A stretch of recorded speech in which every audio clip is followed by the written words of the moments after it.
یا اللہ کس چیز کا ارادہ فرمایا؟ لیذہبا عنکم الرجسا، اے میرے محبوب کی اہل بیت، اللہ نے تم سے ہر قسم کی رجس اور پلیدی کو دور کرنے کا ارادہ فرما لیا ہے، اور صرف پلیدی دور کرنے کا ارادہ نہیں کیا بلکہ پلیدی کو دور کرنے کے بعد وَيُطَهِّرَكُمْ تطہیرا، تم کو ایسے پاک کر دیا ہے جیسے پاک کرنے کا حق ہوتا ہے۔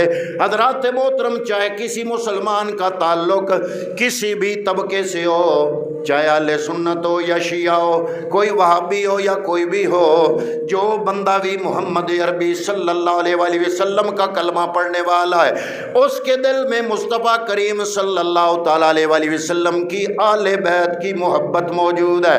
اور اسی وجہ سے میں نے وہ آیا مبارکہ آپ کی خدمت میں تلاوت کی جس میں اللہ تعالیٰ خود اپنے محبوب کے اہل بیت کا ذکر فرماتا ہے۔ لیکن یہ الگ بات ہے کہ کچھ لوگ اہل بیت کے عظمت پر یہ آیت طیبہ پڑھ کے دیگر مقدس ہستیوں پر کیچڑ اچھالتے ہیں، دیگر مقدس ہستیوں کی تنقید کرتے ہیں، ان پر تنقید کرتے ہیں، ان کی شان میں کمی کرنے کی کوشش کرتے ہیں۔ حضرات محترم، اگر ایک ہستی کا اللہ یا اللہ کے رسول نے ان کی عظمت کا اظہار کیا ہے یا ذکر کیا ہے، اس کا یہ مطلب تو نہیں بنتا کہ کوئی دوسری ہستی جو قابل عزت و احترام ہے ان کی شان میں کمی ہو گئی۔ ہر کوئی مصطفیٰ کریم کی اہل بیت سے محبت تو کرتا ہے، لیکن اس محبت کا اظہار ہر بندے کا اپنا اپنا ہے۔ اب اظہار کون سے چینل سے کر رہا ہے، کن طریقوں سے محبت کا اظہار کر رہا ہے، کس چیز کے ذریعے محبت اہل بیت کا ذکر کر رہا ہے یا محبت اہل بیت کا اظہار کر رہا ہے، یہ بات سوچنے والی ہے اور سمجھنی چاہیے کہ مجھے اگر اہل بیت سے محبت ہے تو اس محبت کا اظہار ایسے طریقے سے ہو جو طریقہ صحابہ کرام کا ہو، جو طریقہ علماء امت کا ہو، جو طریقہ ائمہ اہل بیت کا ہو، جو طریقہ محدثین اور مفسرین کا ہو۔ اب محبت اہل بیت کرنا تو ہر ایک کا دعویٰ ضرور ہے، اس محبت کا اظہار کرنے کا طریقہ اپنا اپنا۔ اب میں اگر اپنی طرف سے کوئی طریقہ اخذ کر لوں محبت کے اظہار کا تو وہ میرا اپنا ذاتی فعل ہوگا، اس کا یہ مطلب نہیں بنتا کہ وہ عقیدہ بن گیا، وہ مسلک بن گیا۔ مسلک اپنی پسند پہ نہیں بنتے، عقیدے اور فرقے اپنی پسند پہ نہیں بنتے، بلکہ اگر محبت اہل بیت ظاہر ہے ہر مسلمان کا عقیدہ ضرور ہے، اس محبت اہل بیت کے اظہار کا طریقہ اپنا اپنا ہے۔ کچھ لوگوں کا طریقہ شریعت کے مطابق ہوگا، کچھ لوگوں کا طریقہ شریعت کے خلاف ہوگا۔ اہل بیت سے محبت تو ہر مسلمان کی ہے، لیکن اس محبت کے اظہار کا طریقہ وہ اپنا اپنا۔ چاہیے یہ کہ وہ طریقہ بھی سنت کے مطابق ہو،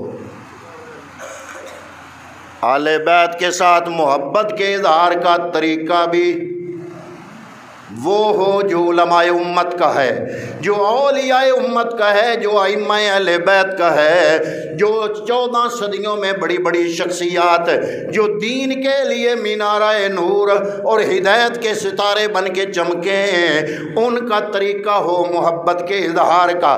تو حضرات محترم، میں یہ عرض کر رہا ہوں کہ ہر مسلمان کا دعویٰ ضرور ہے کہ نبی کی اہل بیت سے محبت ہے، لیکن اس محبت کے اظہار کا طریقہ کسی کا سنت کے مطابق ہے، کسی کا صحابہ کی سنت کے مطابق ہے، کسی کا اولیاء کاملین مشائخ اور ائمہ اہل بیت کی سنت کے مطابق ہے، اور کسی کا طریقہ اپنا گھڑا گھڑایا ہے۔ اگر میں کہوں کہ میری محبت اہل بیت کا اظہار تب ہوتا ہے جب میں پنجے والا جھنڈا لگا لوں، ایک ذہن بنا لوں، تو کیا یہ میرا ذہن اگر بن جائے، قرآن و سنت میں یہ طریقہ نہ ہو، تو کیا یہ محبت کے اظہار کا طریقہ درست ہوگا؟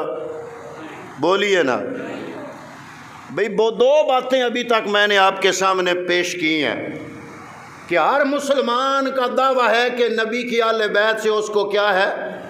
محبت ہے۔ بولیے نا، نبی کی اہل بیت سے کیا ہے؟ محبت ہر مسلمان کو ہے، لیکن طریقہ اظہار کا، اس محبت کے ظاہر کرنے کا، اس محبت کے اظہار کا طریقہ اپنا اپنا۔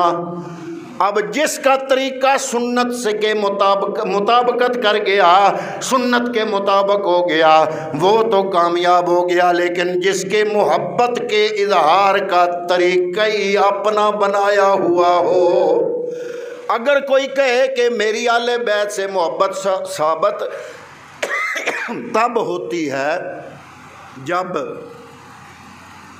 میرے کوٹھے پہ بہت بڑا پنجے والا جھنڈا ہو، تو پھر مجھے سوچنا پڑے گا کہ کیا داتا علی اجمیری نے محبت کا یہ طریقہ اپنایا؟ کیا خواجہ معین الدین چشتی اجمیری نے محبت کا یہ طریقہ اپنایا؟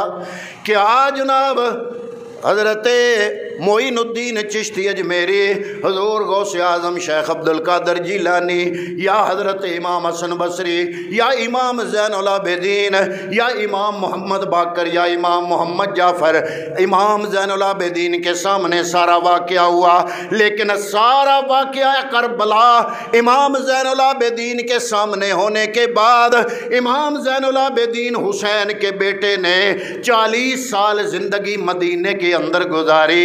امام زین العابدین کی چھت پہ تو کوئی پنجے والا جھنڈا نہیں تھا، تو کیا یہ ماننا پڑے گا کہ جس کی چھت پہ پنجے والا جھنڈا نہ ہو وہ محبت اہل بیت نہیں رکھتا؟ تو پھر امام زین العابدین کے بارے میں آپ کا نظریہ کیا ہوگا؟ حضرات محترم، اس لیے اہل بیت کا تذکرہ کرنے کے لیے میں نے آپ کے سامنے سورہ الاحزاب کی آیت نمبر 23 تلاوت کرنے کی شہادت حاصل کی۔ رب آپ اپنے محبوب کی اہل بیت کی عظمت کو بیان کر رہا ہے، فرمایا انما یرید اللہ لے یذہبانکم الرجس اہل البیت ویطہرکم تطہیرا۔ اللہ نے محبوب کی اہل بیت سے رجس پلیدی دور کر کے ان کو ایسے پاک کرنے کا ارادہ کر لیا ہے جیسے پاک کرنے کا حق ہوتا ہے۔ اب سوال یہ پیدا ہوتا ہے کہ اہل بیت کون ہے؟ یہ بھی ایک عجیب سوال اٹھایا جاتا ہے کہ مصطفیٰ کے اہل بیت کون ہے؟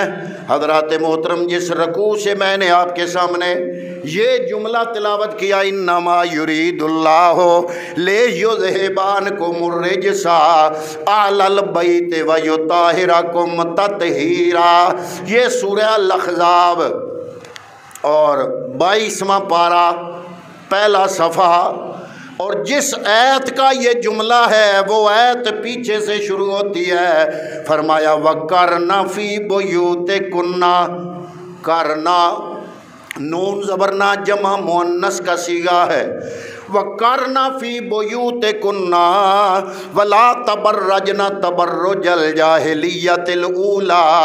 اللہ تعالیٰ اپنے محبوب کی ازواج مطہرات کا ذکر کر رہا ہے۔ پیچھے جہاں سے رکوع شروع ہوتا ہے، یہ پیچھے 21ویں پارے کا آخری صفحہ، آخری صفحے کے نیچے سے یہاں سے یہ رکوع شروع ہوتا ہے، یہ مضمون شروع ہوتا ہے۔ جو پہلی آیت ہے رکوع کی، وہ اللہ تعالیٰ نے فرمایا یا ایھا النبی